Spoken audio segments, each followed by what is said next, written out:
Hey everybody, we are going to kick off an episode of Chalk Talk surrounding the topic of power. We go over a lot of different things, and you'll notice throughout this podcast and many others, we're referencing previous podcasts and previous things that we discussed.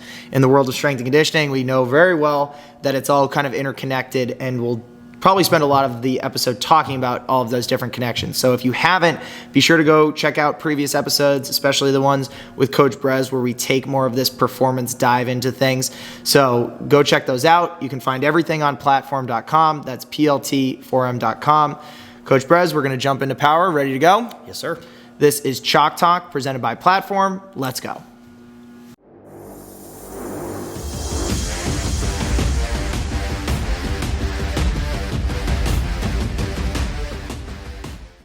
All right, so we're going to get started with today's topic of conversation, and we're going to be focusing on power. It's one of those buzzwords in strength and conditioning. We talk about strength, we talk about power, and we've done different episodes regarding those different types of things, but power seems to be one, and it is probably one of the sexier words that we hear in the world of strength and conditioning past some of the other episodes we've done of warm-up and other Sure. not so fun or sexy ones.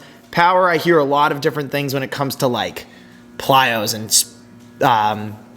speed of the bar and all of those different things. So like, what is the way you start to kind of wrap your head around or define what power is in kind of the world of strength and conditioning? Yeah, that's a good question because it is the quote-unquote sexy aspect of athletic performance training. So I think that's important to know. Right now, we are talking maybe more towards the coaches out there. Although I will say, I don't think I'll mention it later, that a lot of actually recent research would say that the power training, as we're going to dive into, is also very useful for long-term fitness. So it's not just for athletes, but that's kind of how we're going to frame the conversation today.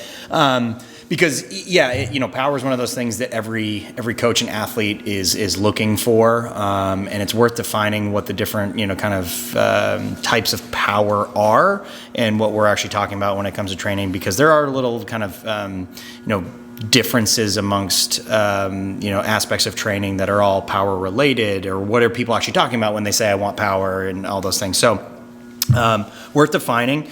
Power is widely regarded as one of the single greatest aspects of athletic performance. So being able to jump higher, run faster, change your direction more quickly. So what we're talking about when we talk power is essentially the combination of strength and speed. So if you want to talk about it, call it more scientifically, we're thinking peak power output of an individual. That is essentially your rate of force development. So your strength, right? So we're talking about, something like a back squat, heavy back squat. Your strength is how much force you can generate. Yeah. Your power is how quickly you can apply said strength. So what we're looking for is an equation that is basically power equals force times velocity, so strength and speed. Mm-hmm. Now, I think it is worth mentioning that there are other elements of power that are not just about peak power output, as we're talking about, like, what is the highest velocity that you can move the highest load, mm-hmm. right? But we're also going to talk about other elements of the power equation. But in this case, that's most people are probably talking about when they say, like, I want to be more powerful. Yeah. Well, I think sometimes people look at power or look at what they think power is and say, like, okay, like, so like a 1 rep max, or is it moving the bar as fast as you possibly can? And we're talking like you're doing jump squats. Like people start to interpret that in a lot of different ways. Yeah. And it gets really confusing, I think, for some people, because they're like, well, that's not power here. And we always talk about like circling it on a program, and we won't get to that part yet. But I just want to set the stage in terms of like what I think it sometimes gets twisted into. Good point. And I think because somebody else mentioned this yesterday, I think it's worth mentioning, a lot of people attribute power in total to a concept or maybe just a convention that is all from that linear periodization model that we've talked about in the past, where you work from something that's like lightweight and high reps all the way up to something that's the reverse of that. And in historical context, that was generally labeled power phase, right? So a lot of people think that if I'm just working with high weights and low reps, max strength is max power. Very much not. Right. And we were talking about it earlier because you're like, if you, let's say, have you're going for a heavy back squat, that bar's moving probably pretty slow as you're working through it. Yes. And that's where we start to get like, that might not be power, more so it might be strength, and that's where it starts to like. So this is the weird thing, and I'm going to mention this now because we'll probably talk about it a few different times. Power training is not mutually exclusive of strength training, right? So if you're moving a heavy load via a back squat, your power might be low, but there's something that we'll talk about with the force velocity curve. You are still generating power.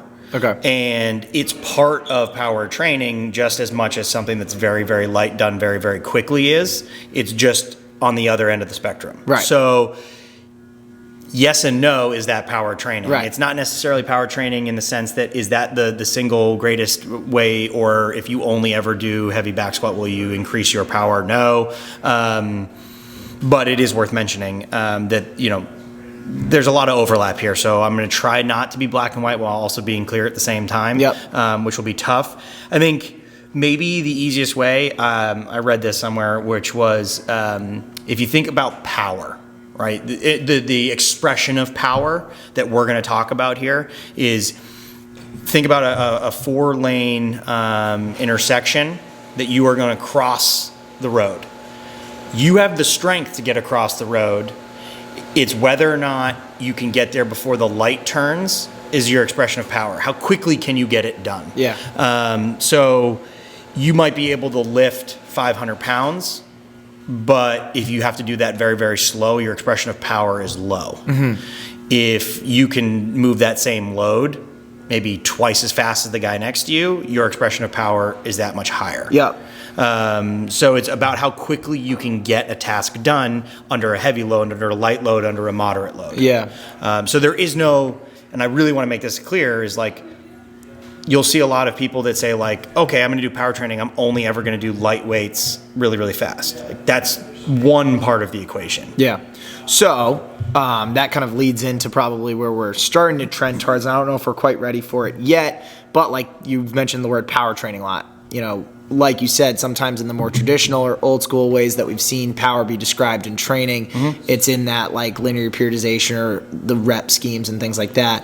Where do you start to try to position what we're talking about with power training, or what we're looking for when we're talking about like power expressed through movements or different exercises or workouts? Yeah, we should. And I'll maybe make just this caveat that hopefully we'll get to later is, right now, as we mentioned, we're going to kind of talk about power training as its most colloquial, in its most colloquial sense of like what most people are talking about or think about when we say power training.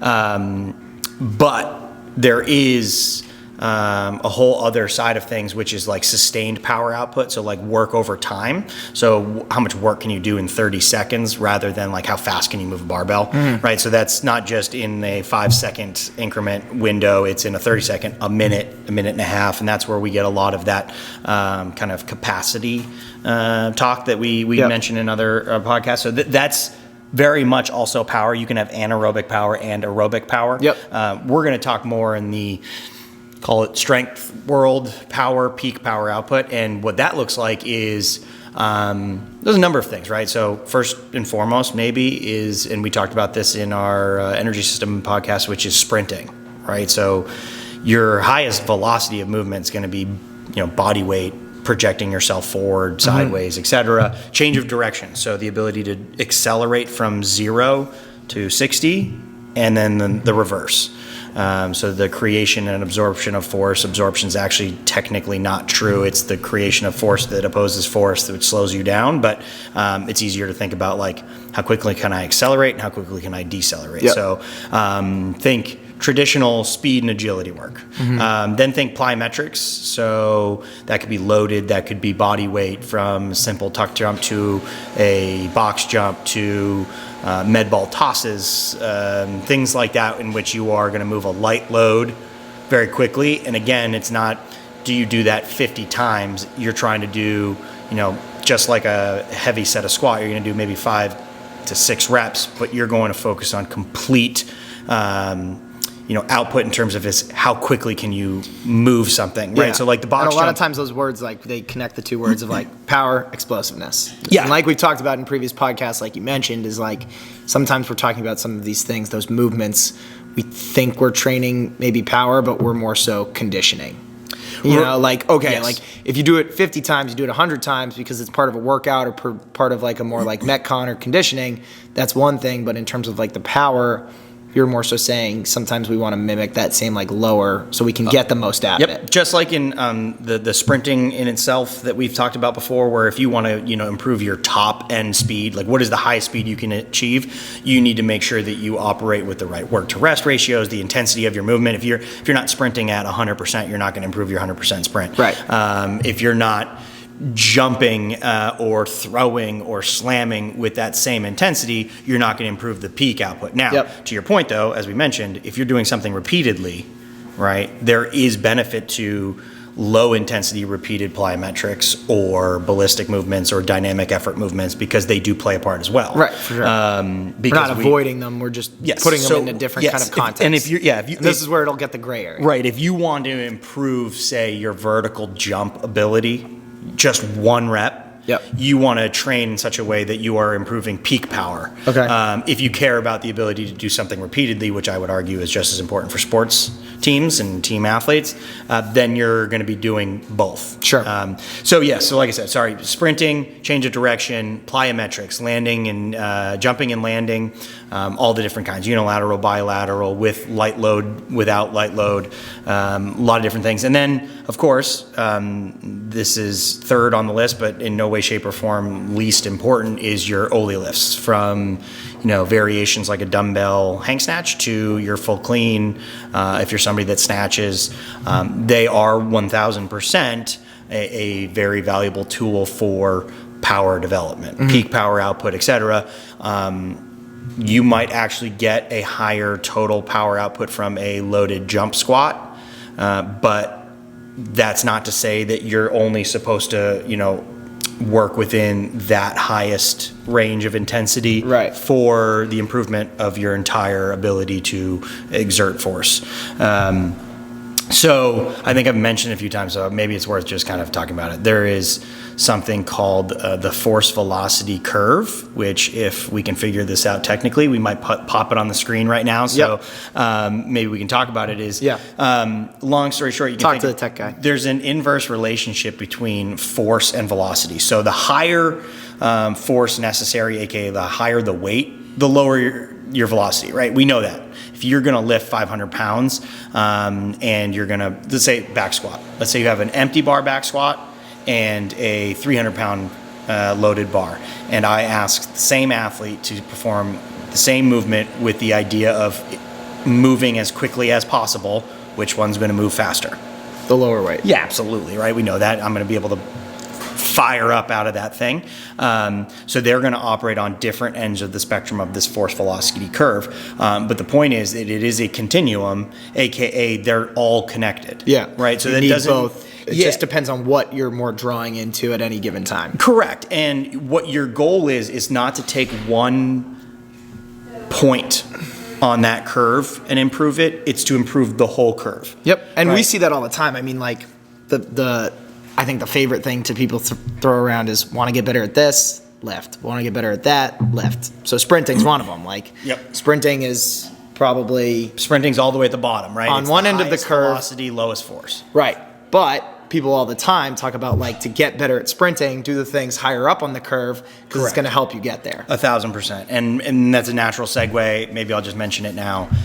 Study after study after study after study has shown doing just power training, aka Oli lifts or velocity bar tracking or plyometrics or sprinting, Yes, they are all really important for creating an improvement in power. They are completely, I shouldn't say completely, I'm being everything that I dislike. They are not anywhere near as useful if you're not also working max strength. Yeah. It is shown time and again that if you work max strength, you'll actually get more benefit to your power than if you just work power. Your best approach is to work strength and power. Yeah. And so like, and I make you do this all the time, but like when we're talking about any given day or any given workout, like a lot of times we're trying to kind of layer those different things in a given week or a given training cycle or anything else like that, saying like, okay, if I'm focusing or I really want to make sure like I have my kids for a couple years, like, and I want to move that entire threshold up, right? Like I want to make them better athletes, training a better athlete. Yep. I want to do strength, I want to do power, I want to mix in all of those different things. I want to kind of move that forward is sort of what you're saying, right? Like you kind of. like, I'm looking at it even more in the specific window of if you're a coach that says I just want to have more powerful athletes, run faster, jump higher, change direction. The way you can increase power must include strength. Okay. So if you look at this curve, you'll see that to increase power, all of the different elements involved are required. Heavy lifting, lighter lifting with moderate loads but increased bar speeds, aka Oli lifts, then your plyometrics, your body weight or light weight jump and landing, then your actual sprinting. All of those have to actually be influenced over the course of a training program to most effectively move the whole force velocity curve such that every aspect of expressing power is increased. Gotcha. Oh, so I get what you're saying. If you do power training and no strength, your power training won't get you very far in power. Because it's a continuum, if you're expressing power one way or another, we're trying to basically get those, I don't want to use the word levers, but maybe levers. You want to pull them all. To be able to get everything towards the direction, because I think what is the whole point is like, no, you're not expressing like absolute power in a strength movement or vice versa, a strength and a power movement, but it's going to help entire. So like literally if my only goal was to improve vertical, and so I'm like, okay, so power training is my thing. If you only do plyometrics, call it sprint training or anything else, and like some Oli lifts, you're not going to see your power increase as much as you would as if you also did strength. Gotcha. Yep. So really, and yes, we will absolutely talk like complete athletic development, I think, is the most important thing in the world. And but even if you are only interested in power, so let's say like you're a 3-sport track athlete and you sprint, and you're only a sprinter and a thrower, and so all you care about is power, 1 rep, you still need to do a lot of reps light with high velocities, lower reps with high weights, because maximum strength is the single greatest indicator of the ability to then create and garner power. Yeah. You can't have really high power outputs without really high strength. Gotcha. So that's all I really mean. No, that's fair. And I think that's a good distinction, especially as we always talk about these and try to make sure that we focus in on a topic, but also cover all of the other things. Like don't go totally down the rabbit hole, just like we talked about in previous podcasts. Like I want my biggest, strongest athletes, but you're going to lose other things. Right. Versus even those people focused on pure power, or that's my sport and my domain and what I'm doing, there's still those other elements that are going to help you get better at that. Yes, I think people just get a little too pigeonholed into what they think. You know, if my goal is power, then power training is all I should do. But in reality, power training is, there's elements that are considered power training, but they're not the only things that influence your power result. Sure. So, like for example, there's a reason that in our programming for athletic performance, there's only 3 main kind of target goals that we label: power, control, capacity. But when we say we're going to work power today, that doesn't mean we don't do strength, because strength is completely foundational to power. Yeah. So like there might be a day where you're like, well, we only did a couple, like maybe plyometric exercises. There was no sprinting today. Well, but today was a heavy strength day, and that is a requirement, a pillar of your power development. And then maybe later in the week is when we do something that is high velocity. And then the combination of the two are what pushes you further along than say, okay, if our goal is power, then every day we're going to do tons of plyos and some light barbell movements really fast. Yeah. Which where I think a lot of people trip up. It's like if you think that there is some sort of like magical way of, if I only do this, I'm going to get so good at this that I'll be better than everybody else, is just kind of wrong. Yeah. Okay. We can say wrong. Misled. Yes, we don't have to toe around that. I think that's a good just pausing point where we can kind of take a quick break. We'll regroup, get into maybe some of the frequently asked questions and some of the things that a lot of coaches come up with, including myself, and what I was asking you before we jumped on in terms of like, what are good indicators, ways to test them, all of those different things that start to come up along the way, if that sounds good. Yep. All right, great.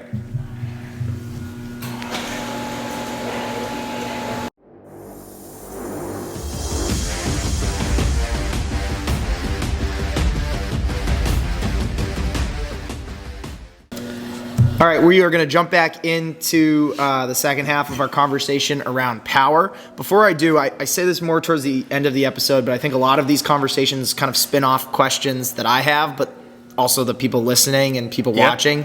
If people have questions, reach out, leave a comment. We're more than happy to answer them. And a lot of times, some of the best questions have spun off into another episode. Or if you debate, if you disagree. Yeah. Like, because there is no black and white, and I will refuse to ever be the person that says, like, no, you're absolutely wrong and we're absolutely right. So if you're ever interested, I'd love to have a discussion.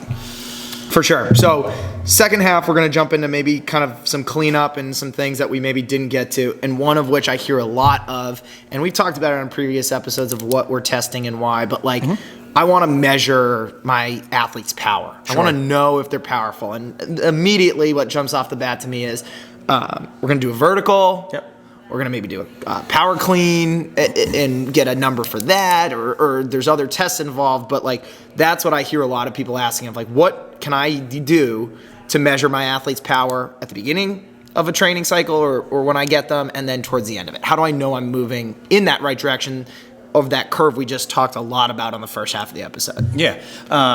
Good question. And the long and short of it is that there are a whole lot of ways to test power. And what I mean by that is there isn't one that is the only way, and there isn't one that really gives you a complete picture. Yep. Right? So you're absolutely right. The vertical jump's probably the most universal test, because it's really easy to perform and execute amongst a large group of people, so long as you have basically a wall that has the proper markings or whatever, or if you have the actual swipe test, or if you have a force plate. Vertical jump is a pretty good test of total body power. And again, I should mention, for those more maybe academically minded folks out there that are listening, we're talking just about basic overall total body power measurements, not necessarily joint torque and all this other thing that is probably the more accurate way of doing it. But from an actual, in the field working with athletes perspective, live in the real world. I think vertical jump is a great place to start. I think broad jump, if you're going to do one, you might as well do the other.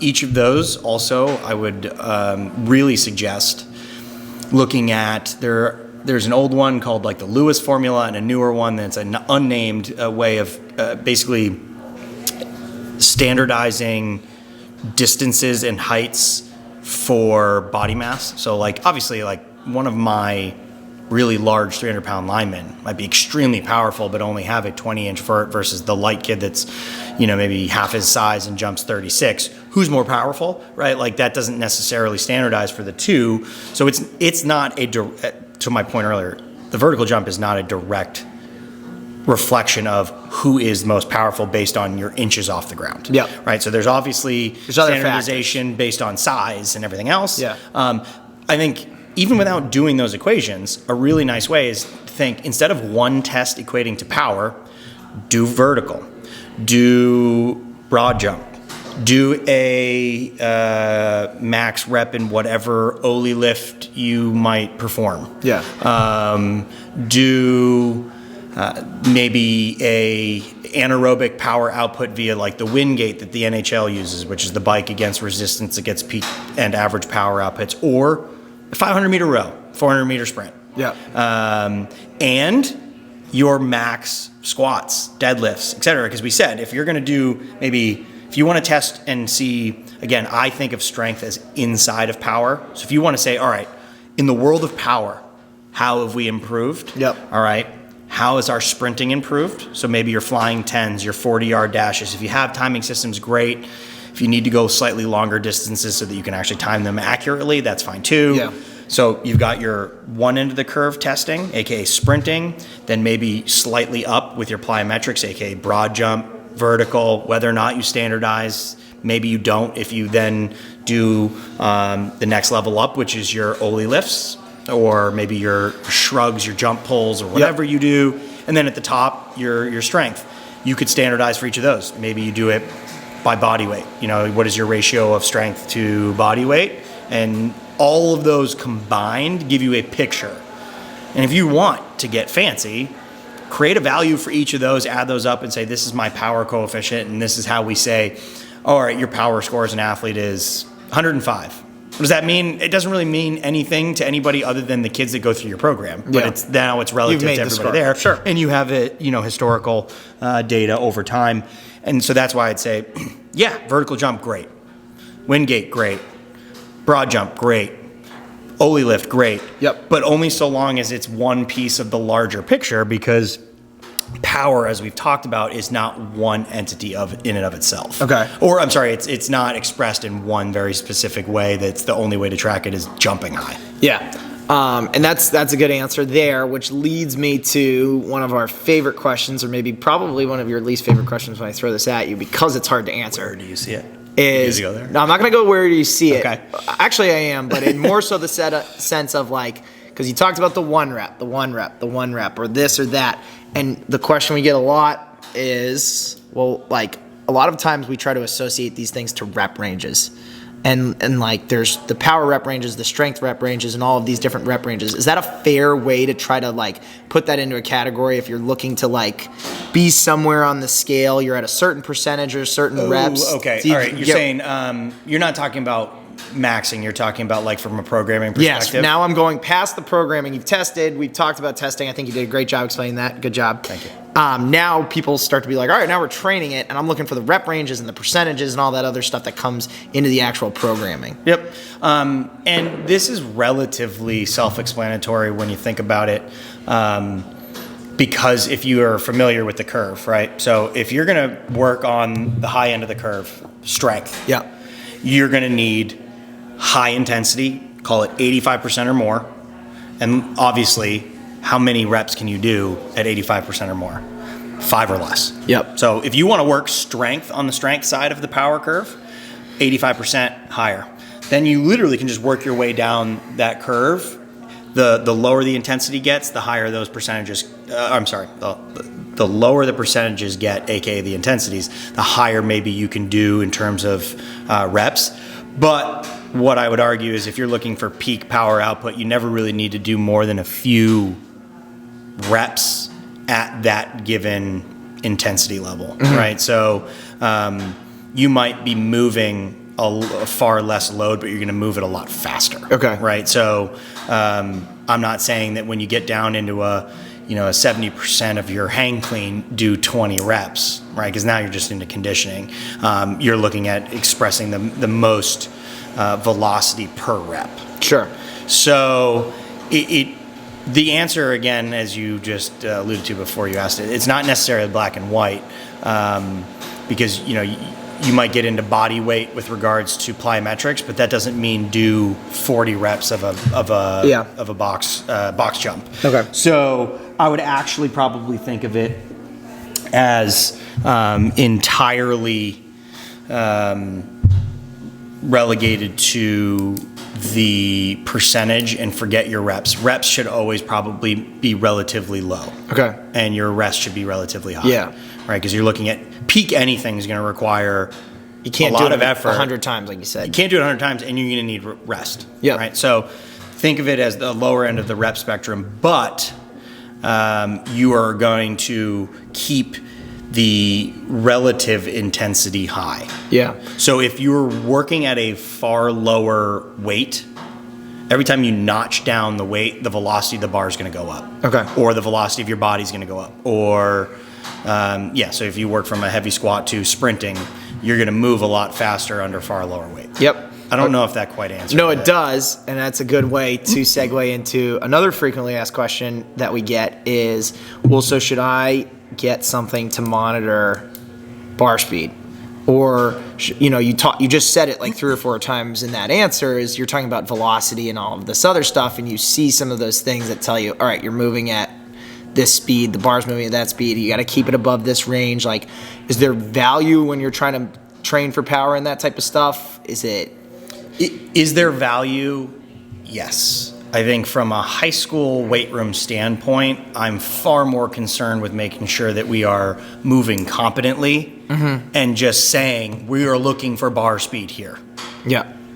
And make sure that your weights are low enough or adjust your weight so that the bar is moving quickly. I'm not looking for you to, slowly muscle up a clean. I'm looking for a snappy movement. Yeah. That to me is enough. If you have oodles of money and you've got nothing but time and you have athletes that are super bought in, like, sure, it's a system of checks and balances, right? If you're saying that today we're looking for bar speed and you have the ability to let them see if they're hitting their targets, it's just like us saying our goal is, a heavy set of 3 today. Make sure you modify the weights accordingly. Right. Certainly usable. I think it becomes one of logistics and flow and efficiency in a weight room. I'd also argue that a lot of athletes, that's that maybe next step. And I'm not saying it's inappropriate for high school athletes, but we just might not reach the point where I know every movement of my clean. I know when and how to move quicker, move slower, move faster, because one caveat that's worth noting for anybody that's looking to get into the VBTs, the velocity-based tracking systems, that does not mean now that every time you lift, you're lifting for maximal velocity. We just talked about it, right? Like, power is not mutually exclusive to strength. It's actually dependent upon. So if you're going to become a velocity-based tracking program, then you're going to need to track and target very slow velocities under high loads just as frequently as you are the reverse. Okay. And I think people get in the mindset of, lifting heavy doesn't matter as much as lifting light with velocity, when in fact they need to be both done, right? So you have to play the balance. You have to do both. And I mean, honestly, I would argue that it's far easier to say we are going to lift strength with barbells. We're going to lift, speed strength with barbells via Oli lifts, and we're going to work towards maximal velocity work with plyometrics, sprinting, because those are things that our kids can just naturally understand that I'm supposed to be moving. Like, you can't jump slow. It's really hard. Yeah. Right? And the moment you say, I want you to get as high as you can, you have to jump fast. So I don't need to put a tracker on that kid's wrist and say, are you jumping quickly? What are your meters per second there? I would have to on a barbell if I'm trying to hone in on, all right, I want our cleans to be done at X meters per second. That just becomes a lot of work. Is it completely useless? Not at all. If you're a good strength coach, you use that a lot, can use it very, very effectively. I don't even know the percentage of coaches at the elite levels that do that, because it is a lot of work and a lot of effort. And you have to have kids that are really interested in understanding what's happening and why. Yeah, fair. No, that's a good breakdown, but I think a question that comes up a lot, and I think it's a good kind of wrap up or start to move in the right direction in terms of like what we've talked about, in terms of we've gone and hampered on kind of the curve. We've talked about different ways we can test it. I didn't make you say exactly how we could train it or what to look for, but you've kind of touched on it a few different ways in terms of different things and what we're looking for throughout. I guess what I would say is to wrap it up or to try to put kind of a bow on top is a lot of times we'll just say like, all right, like, what's it all worth in terms of like, why does it matter, or where's the on-field application for most folks? Because I think in some it's easy to see. For others it's like, well, I want to be like you just talked about. Like, I think a sprinter or a thrower is going to say like, I want this type of power, that type of power. But how is it more of this all-encompassing thing versus like, I have to focus on this very specific thing? I think honestly, power is the easiest to show athletes. The thing is, we get hung up and we only show them the one side of it, which is that peak power output. Yeah. Like, hey, if you can jump higher, you might be better at basketball. Like, yeah, no kidding, right? But something that I say a lot, whether or not I'm, spot on or not, is open to debate. But I would argue that in anything other than single event, quick competitions like a one single shot put throw, which I'd also argue if you're not just a shot putter, if you play other sports and everything else. Anyway, you are what you can repeatedly do. So yes, improving your top end speed. If I can shave 0.2 of a second off your 40, does that give you the potential to be a better athlete on the field? Absolutely. You can run by somebody. You're faster than the person next to you, whatever. But I'd argue that if the moment you do any sort of work, your 40 time goes from that 2 seconds slower, 2 seconds faster to 0.2 of a second slower, you didn't actually affect your on-field performance in any significant way. So, and I know Colin's mentioned this before, I've mentioned this before, your speed endurance or power endurance is far more important and a far greater indicator of on-the-field success because you are what you can repeatedly do on the field. So if your max vertical, your max broad jump, your max Ollie lift or whatever, if it's just one time and you can do that and you've improved that like crazy, but you haven't improved your anaerobic power output, aka maybe how many times you could do a maximum jump or how many times you can do a sub-maximal jump or how many times you can sub-maximally sprint, then I don't necessarily think that it's all that worthwhile. But if you combine the two, it's very, very powerful. Yeah. If that makes sense. No, that does. And I think that's a great place to probably stop the conversation or try to kind of close, because I think, like anything, and I think it's not the first time you've said you are what you repeatedly do, I think that's extremely relevant to high school student athletes and high school students in general. But what you alluded to right at the front end of this conversation is like, there's benefits to doing some power training for just about anybody at any time. Yeah. I think when we try to identify different types of training and different goals, we actually do somewhat of a disservice to a lot of people because there's an association that like this one way of training is only for this one goal. Yep. When in reality, every one of these overlaps. Right. You can't be all that powerful without a bunch of strength. You can't be all that strong without the correct mobility and coordination. You can't be any one of those things if you're not durable and you haven't put on the correct, mask just to protect your joints and your body. You can't be any of these things if you don't show up because you're too sore. You can't move because you don't take care of any sort of recovery. Yep. Right. So none of these things operates in a silo. And I think it's important to note that if you're interested in generating an improvement in power amongst your athletes, there are elements of power training that are important to make sure that are in your program, but they can't be the be all end all. I hear a lot of, all right, well, this summer we're going to be working on our power and that we're going to do a power program.